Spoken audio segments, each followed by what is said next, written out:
Break के बाद स्वागत है आप सभी का। लोकसभा चुनाव 2024 ईवीएम की सुरक्षा पर जिला प्रशासन का सबसे ज्यादा फोकस है, क्योंकि मतदान राजस्थान में संपन्न हो चुका है। 2 चरण हो चुके हैं।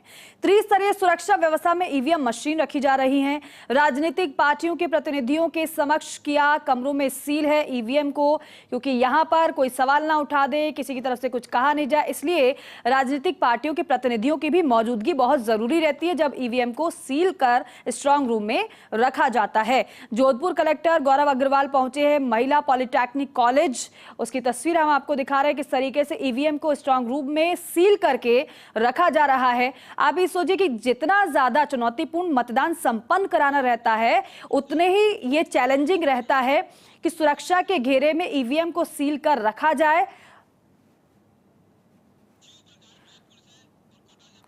और हमारे 2 सहयोगी कोटा से भंवर एस चारण, तो वहीं जोधपुर से शिव प्रकाश हमारे साथ जुड़ रहे हैं। दोनों का एक-एक का रुख करेंगे। सबसे पहले भंवर, आपके पास आना चाहेंगे, क्योंकि मतदान संपन्न हो चुका है दोनों ही चरणों का।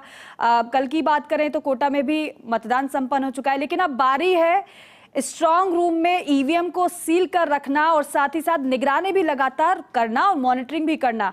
ऐसे में कहां पर आपकी मौजूदगी है, किस तरीके से ईवीएम को वहां पर सील करके रखा जा रहा है स्ट्रांग रूम में, कितनी ज्यादा सुरक्षा के घेरे में ईवीएम?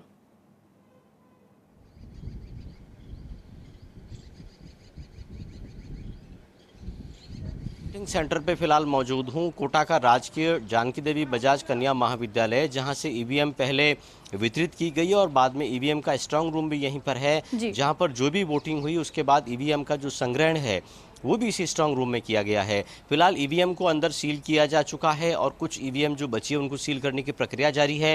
लेकिन मैं आपको तस्वीर दिखाने की कोशिश करूँ तो देखिए, ये जो तस्वीर आप देख रहे हैं ये बैलेट पेपर्स के बॉक्सेस हैं, तो इनको भी फिलहाल यहाँ पर लाया जा रहा है और यहाँ ला करके और ये जो जेडीबी कॉलेज के अलग अलग जो स्ट्रांग रूम्स बने हैं उनके अंदर उनको रखवाया जा रहा है। कुल मिलाकर के कोटा बूंदी लोकसभा क्षेत्र में 8 विधानसभा क्षेत्र है जी, उनमें से 6 विधानसभा क्षेत्र कोटा के हैं।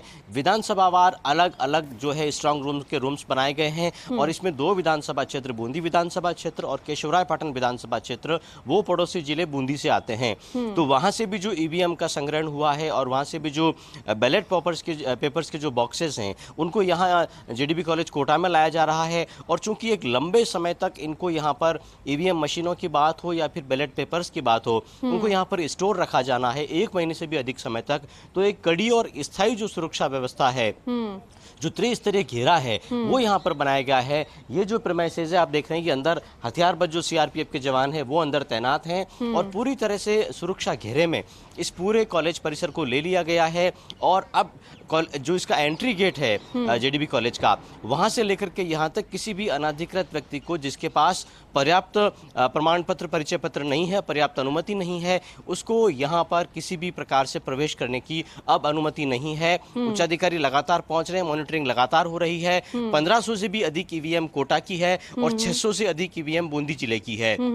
तो सभी जो 8 विधानसभा क्षेत्र है उनकी ईवीएम जेडीबी कॉलेज कोटा में लाई जा रही है। और देखिए, मैं आपको इस मैप के जरिए समझाने की कोशिश करता हूं। कोटा के जो विधानसभा क्षेत्र है सांगोद, कोटा दक्षिण, पीपलदा, कोटा उत्तर, रामगंज मंडी और लाडपुरा, तो किस किस तरफ से काउंटर बना करके और ईवीएम का पहले डिस्ट्रीब्यूशन का काम किया गया 25 अप्रैल को, और अब किस तरह से ईवीएम का संग्रहण का काम हुआ है, क्योंकि रात को जो सारा कलेक्शन का काम है वो कंप्लीट हो चुका है। सारी जो ईवीएम मशीनें हैं मतदान दल ला करके और मतदान कराने के बाद यहाँ जेडीबी कॉलेज कोटा में उसको जमा करा चुके हैं। और मैं एक बार आपको एंट्री गेट की तस्वीर दिखाने की कोशिश करूं तो आप देखिए, जेडीबी कॉलेज का जो एंट्री गेट है, जो काउंटिंग सेंटर है उसका एंट्री गेट है वो भी पूरी तरह से सुरक्षा घेरे में है। और जो ट्रक बैलेट पेपर्स को लेकर के यहाँ पर पहुंचा था उसको वहीं गेट पे खड़ा करके और पुलिस वैन में सारे जो बैलेट पेपर्स के बॉक्सेस हैं उनको अनलोड किया जा रहा है, फिर से अपलोड किया जा रहा है और फिर इनको अंदर ला करके और जो निर्धारित रूम्स हैं, जैसा कि इस मैप के जरिए मैं आपको समझाने की कोशिश कर रहा हूँ, जो सांगोद विधानसभा क्षेत्र है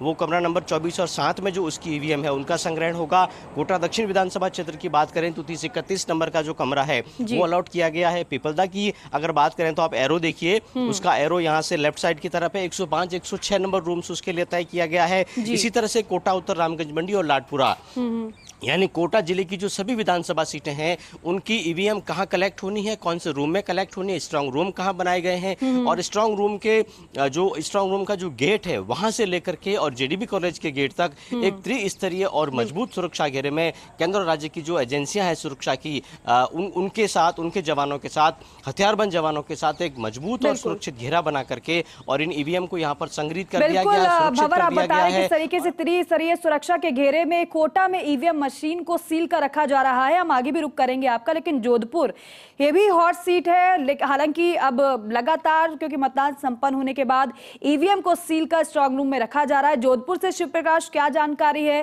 क्योंकि जोधपुर में कलेक्टर गौरव अग्रवाल पहुंचे हैं, महिला पॉलिटेक्निक कॉलेज भी।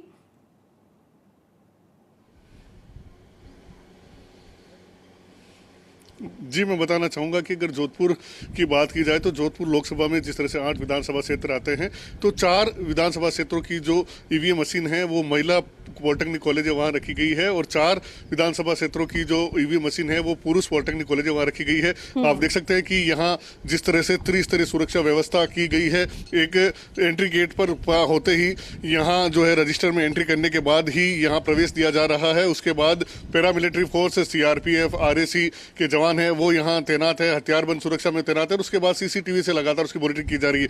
हमारे साथी जो है भवानी सिंह वो आपको बता रहे हैं कि सीसीटीवी में आप देख सकते हैं कि लोहावट विधानसभा क्षेत्र की जो स्ट्रॉन्ग नंबर 29 है वहाँ यह सील ईवीएम मशीन को सील करने की जो प्रक्रिया वो की जा रही है। जिला कलेक्टर गौरव अग्रवाल खुद मौजूद हैं, चुनाव आयोग के जो पर्यवेक्षक हैं वो आपको यहाँ नजर आ सकते हैं, पॉलिटेक्निक पार्टियों के प्रतिनिधि हैं वो इस पूरी प्रक्रिया को अपने सामने करवा रहे हैं ताकि किसी प्रकार की कोई संदेह की स्थिति नहीं हो। यहाँ एक कंट्रोल रूम बनाया गया है जो लगातार सीसीटीवी की मॉनिटरिंग करेगा। उसके लिए यहाँ राउंड द क्लॉक ड्यूटी लगाई गई है, जवान सशस्त्र जवान तैनात है जो लगातार सीसीटीवी की मॉनिटरिंग करेंगे।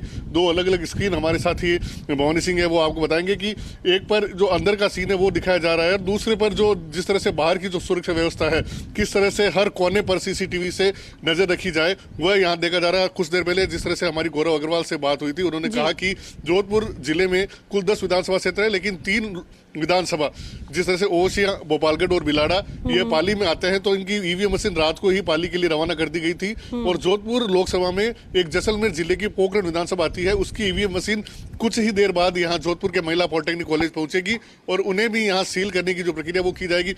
तो कितना एहतियात बरता जा रहा है देखिए। सील करने के बाद जो कमरे के बाहर लाइट का कनेक्शन है उस लाइट के कनेक्शन को भी काटा जा रहा है ताकि किसी प्रकार की कोई शॉर्ट सर्किट से आगजनी जैसी घटना नहीं हो। हर एहतियात जो चुनाव आयोग की ओर से गाइडलाइन जारी की गई है उस गाइडलाइन की पालना में यहाँ ईवीएम को सील किया जाएगा। लगभग 40 दिन का समय मतगणना में 4 जून को मतगणना होगी तो 40 दिनों तक ईवीएम को सुरक्षित रखना पुलिस के लिए भी चुनौती है। लेकिन जिस तरह से प्रशासन ने व्यवस्थाएं की है ऐसा माना जा रहा है कि पूरी तरह से जिस शांतिपूर्ण तरीके से मतदान की प्रक्रिया संपन्न हुई उसी तरह मतगणना की प्रक्रिया वो भी संपन्न होगी। जी बिल्कुल, शांतिपूर्ण तरीके से क्योंकि मतदान की प्रक्रिया संपन्न हो गई, आप ठीक कह रहे हैं, और साथ ही साथ अब मतगणना की बारी है लेकिन उससे पहले ईवीएम को भी सुरक्षा के घेरे में रखना बहुत जरूरी है और वो किस तरीके से रखा जा रहा है हमारे 2 सहयोगी आपको दिखा रहे थे और बता भी रहे थे। आप दोनों का ही बहुत शुक्रिया।